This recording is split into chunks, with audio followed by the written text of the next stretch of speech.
So yeah, it was. I think I started it at level 5 because if I Oh, started okay, good. any sooner than that or any later than that, it was just too fast for me to keep up. So I Yeah. had Oh, to yeah. find a happy median of a starting level. Yeah, that was a nice tip as well. I remember was. that. It Thanks was. for the tip. Yeah. That's how I mean, we'll get to this, but that's how I got to my fleet score was through doing that. And I was just noticing there it even says you are a Tetris master. But I mean, definitely. Yeah. Yeah. Just to mention, we've just had a slight problem with the recording there. It paused for 2 seconds, so we lost 2 seconds of a recording, and then it went back to recording. I don't know why it's done that, so we'll have to look at that. I don't know if that's going to affect the full recording. I'll have to see what's missing. So moving on, we've got 1989 NES version again, Retro Zapper. Correct. 140,175, level 14. Yeah. I mean, He my head's really. blown already. You know, we haven't even got to the Yeah. high scores yet, and my mind's blown already with these scores. Right? Maybe Yeah, that was pretty crazy. yeah, I forgot the name when you know the future, like foresight. No, what's the name? Anticipate. Yeah, you've really got to Yeah. start thinking ahead, haven't you? You've really got to start thinking ahead. I mean, I was doing that constantly, just letting them drop and not speeding them up, and then looking at what's next and thinking, right, where can I put that? Where can I put it? Do you know what I mean? Like a Jedi reflexes there. Oh my god. Yeah, it was fun. So next we've got here we go. Next we've got and I love your little head mind head blown icon here. Yeah. My.retrotech. I mean, all his last 3 scores, right, were amazing. So Yeah. let me highlight that. Yeah. Yeah, I've got them too. I've got them highlighted. So 100. Well, yeah, let's start off. So the first score, well, the last score now, obviously, 122,968, level 10, and then another score of 135,947, level 12, and then 155,591, level 12. Yeah, pretty like bot like like a machine.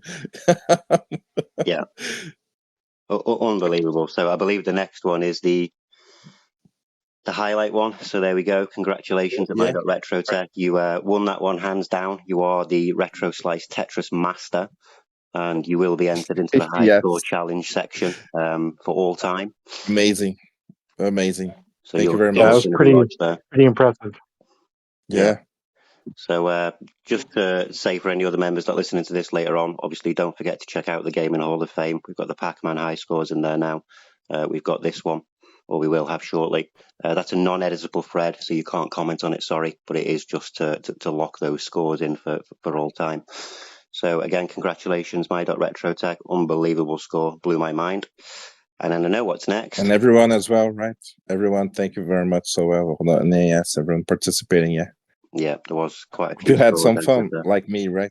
Yeah, hope everyone had fun like me. No, it was. It really was fun. And I kept on wanting to go back to it and just improve my score because I was on like 30-odd thousand at first. I then docked the Switch, sat down properly. I remember putting a post out saying, okay, I'm having a beer and doing some Tetris here. This could go horribly wrong. And then that's how I got my highest score, you know? So maybe that says something, you know? Yeah. Every time I got to the situation of being like really high level and trying to get stuff to fit and pressing the wrong buttons, I'd make a weird screeching sound, and my wife would be, "What in the world are you doing?" That's fun. Fun times. Okay. Some struggle there, yeah. I've just been on this screen for about 10 seconds, sorry. So it's the 1989 Game Boy version now. First contender, or last contender, I should say, was myself. So I got a score there of 42,553, level 8, 72 lines. Pretty good, buddy. Yeah. Not too shabby. And I tried again to beat it, and I'm getting 25, 28. I think I got 32, and I'm just like, oh, there's no point. Just there we go. I'll leave that as my claim to fame. So that's me. And next is yourself, Ryder. 50,232, level 9, 21 lines. That's when I figure out, the higher the level, the easier the score, right? The easiest to score, because if I start at level 0, I'm gonna be like level 7 and 9 or 8. It's gonna be harder. So this is me, resetting. I mean, like 100 times because I tried to do the 4 lines at once from the beginning, right? So I just begin playing level 9, and I'm gonna do only 4 lines at once, right? 4 lines. Then I try to do 4 lines and 4 lines. That's keep piling up the pieces until you have the 4 squares pieces, like a pencil, right? Like yeah. And I tried. Okay, I need to do it like vertically, right? That piece, and the line, just to make sure, just to make sure I got 4 lines, and I tried again, but I keep failing. But this is the higher score I got, and I really tried, but I mean, that's it. I believe I follow Justin advice there, starting at 5 or something, but I was really not successful, so that's it. But I had my fun, I tried to do my own thing. That's what I like about this, right? You can do basically however you want. You can mix it up. Yeah, maybe search. I mean, you can try different techniques. You can search online. You can ask each other. People. Right, members get a device, or you can go. Okay, I'm gonna do my own thing, right? On the Pac-Man, I just figure out a pattern for myself, right, without looking. This kind of things, like I didn't look in any. I didn't look at any guides, That's how you crank up all this kind. Yeah, but with that's exactly what I done to get that 42,000 fluke score of mine. Is I think I started at level 8 or maybe level 9, and I kind of spiked it up a bit, like you said. Tried to get just like loads of pieces to fit around them first, and then either get the line, you get like 7 lines in a row, or use the line. Correct. Use the line piece vertically, so you're keeping the grid relatively low. You're not building it up.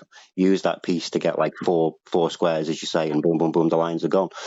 So there's different techniques, isn't there? And as I say, it's definitely something I think we should look at again, and maybe not too soon, but in the future, maybe we could do another other Tetris challenge. Revisit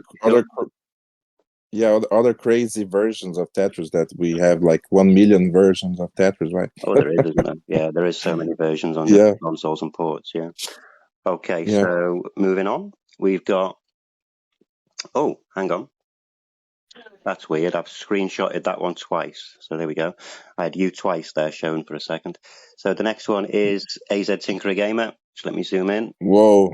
What a distance. I mean, almost doubled as my score. Yeah. So 92,634 is that? Level 9, 94 lines. Wow. And that was purely what Retroider was doing, constantly doing 4 blocks or 4 lines at a time. And sometimes, you'd go a minute, 5 minutes without even getting a straight line block. So it was getting a little intense. But sometimes just luck of the draw, No, it's a great score. It's a great score. Great score, yeah. Yeah, it's literally double mine and more, isn't it? But it was very fun. So I have not played the GBA or the Game Boy version since, I was a kid. Yeah, well, same actually. Same, apart from when it recently came onto Switch emulation. I mean, the Game Boy one was the pack I got, obviously, with Tetris. I had the Game Gear first, got the Game Boy not long after. And that was one of my first games that I got with it, along with, hang on. I think it was a Super Mario World, actually, the other one that I got. But I preferred Tetris more. I loved the music, I loved the intensity of it. So it was nice to go back to, for sure. Yeah, because then you got Columns? It was Sega's version for a while. Yeah, for the Game Gear. Yeah, spent quite a bit of time on that as well, definitely. There you And go. Maybe do a columns. And then I emulated the Game Boy version on my phone to try and practice while I was waiting for the physical copy to come in the mail from eBay. Oh, so you actually ordered the copy just to do the challenge, did you, for this one? I did. Same with Outrun. Great. Yeah, I knew you did with That's Outrun. nice. Yeah, wow, that's dedication. I like it. Yeah, great. Yeah, it always gives me a reason to buy new copies. The wife may not like it, but it happens.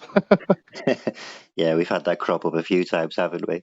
With different members. It's like, oh, thank you for that. My wife's going to hate me. Credit card's going to hate me, but lovely advice. So Yeah, I just wanna say something about that. I love the screenshots from people. I try to highlight as much as I could. The consoles, the devices, right? And this one, yeah. From Tinkerer, his Game Boy Advance is so cool. I wish I could show on the print screen the whole Game Boy Advance because it's modded. It's great. I wish I have one of those. Sure. Sorry, let me go back to it. Actually, let me go back to it because I scrolled and I was on SoPuff score. So let me go back to that. Yeah, there we go. Sorted.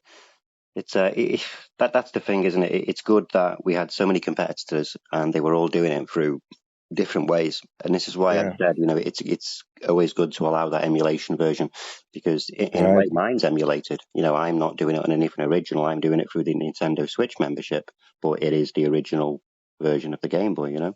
So it's and that's cool. Exactly. Yeah. But that was my first Game Boy Advance mod that I ever did, or the first Game Boy I did. But it was off of a Game Boy cartridge because the GBA could play both GBA and Game Boy. So yeah, you can see also the cartridge there and say it's made in Japan. I would love to highlight that, but the score it's gonna be so little visible. So I mean, I need to right to cut the picture and just zoom in. But it's really great. It's a really great console as well. Mm-hmm. Certainly going to have to look into it more myself, I think. Okay, so moving on. I was on it for a few minutes there anyway. Is SoPuff Gaming? Oh God. Yeah, wow. 124,160. He really tried on the Discord. He was commenting there. He was really on it, right? No, I think he really enjoyed this one, and that's what I want to see. Getting that involvement, getting that intensity, but a nice community vibe. And this one certainly replicated it. I think probably more than Pac-Man did. Yeah, I noticed definitely. A lot of people joined in on the Game Boy version. Yeah, we have had a lot more on the Game Boy, haven't we? Yeah, I wonder if just because that was more accessible. I think maybe. Yeah, but you have that. People say nowadays, especially with with retro gaming. I see this on many podcasts. They say, many games you own as a retro collection, it's like you have an emotional attachment or remember, right? So I think that's it. Most people will play the version they used to play back in the day, or they are emotionally attached, or they have the physical thing because they have emotionally attached to it. So I think maybe that's one of the reasons, right, as well. True. It definitely. Yeah, I totally agree. Definitely. Like whenever I was doing that, I basically did the emulation of the NES first because I didn't have a copy of Tetris. So then I was emulating the NES and then practicing on the Game Boy version on my phone while on my free time away from the house. So, and then I finally got the physical copy from the Game Boy. So, but I played Game Boy whenever I was a kid. Nice. So it's nice that you've got that now. That's there if you ever need it, isn't it? Yep, it's pretty cool. And kids are starting to get into gaming, so good. Probably what they're going to start on. So probably Tetris or some form of Mario, Yeah. Or even Pac-Man. it. Start them. That's what I love to see. Start them off simple, show them the early games, and then progress them through time. That's the way to do it, isn't it? Right? Yeah. Oh yeah, because you start getting a deep appreciation for the better graphic games. With better controls as well. True. And we wouldn't be where we are today if it wasn't for everything that we had in the past, right? That's the way I always look at it. We've literally lived through the information age, and the technology age, and still are. Right. So moving on to the next one, we have got my retro my Surprise. Yeah. No. My.retrotech, literally, I'm just going to zoom in for this. 195,029. Unbelievable. And there was a pause there because we're all speechless. It is an amazing score. Yeah. So I mean, well, 100,000, it's already incredible for me. So I can't imagine playing this. I'm not sure how it is playing this level. No, over 100,000. Imagine almost 200. I can't imagine. I can't even picture it. They must be dropping so fast. How do you even know where to put them? Yeah, I thought I was going to have an aneurysm. Yeah. I just walk away from the screen and you just hear that. But yeah, so just scrolling past. So there we go. Again, first place to my.retrotech. Unbelievable score there. Congratulations. Congratulations, yeah. I think Retro Zappa put it the best. You are literally the god of Tetris on Retroslice. Yeah. He did it on the NES and the Game Boy version, so yeah, his brain is really meant for Tetris, that's for sure. Hands down. I can imagine some finger aching, but unbelievable scores, and they will be locked in time. So congratulations. And there we go. That's the end of it. I think there is one more slide, actually. Yep, there we go. So thanks for everyone for participating. Join us at Retroslice Gaming and be a part of a great supportive retro gaming community on Discord and Instagram. And let's shout yourself out there, AZ Tinkerer Gamer, because you are a very active member, which we do appreciate. And you're always there straight away, sort of getting involved, and that doesn't go unnoticed. So thank you for that. Well, I appreciate it. It's been a fun community to be a part of. Yeah, I mean we've got lots more planned. We really have, but we want to grow progressively, don't we, Ryder? Not sort of run before we can walk as such. We haven't really focused on new invites, but we certainly will look at new invites and bring in more appropriate people in. Yeah, more than having a great community by having great people, it's to have an active community, and we can't have this active community without members like just Justin here, tinkering. It's great, we always have a conversation, always sharing their stuff, also their social media. So we've been supported. Actually, I'm having a restriction on Instagram there, but as soon as I start I'm gonna proper support everyone. So it's great. Thank you very much, and I hope we have more members like that. Okay, so there we are. That's everything done. What I'll do is just finish off the recording, and then we can just have a little general chat. So just bear with me a sec.